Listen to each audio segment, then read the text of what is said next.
ازاي نحسب رصيد الاجازات على الاكسل؟ طيب الاول نفهم القانون بيقول ان بينزل له 15 يوم بس بغض النظر عن سنه او اي حاجه تانية. احنا بس بننسب ال 15 يوم على عدد الشهور اللي هو قعدها في السنه.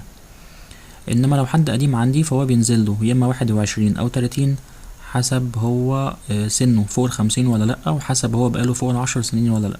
طيب نعملها واحده واحده. الاول هنا العمر.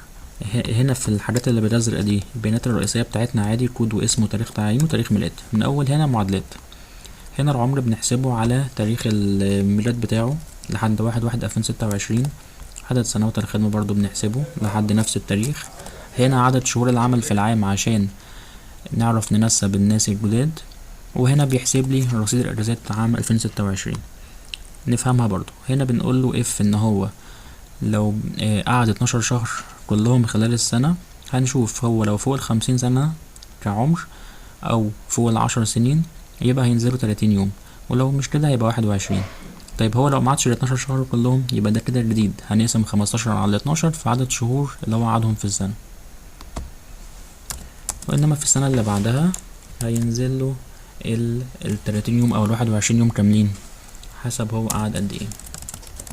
بس كده خلصنا. لو عايز الملف اعمل لي كومنت بالميل بتاعك وانا ابعتهولك، وما تنساش تعمل لايك ومتابعة.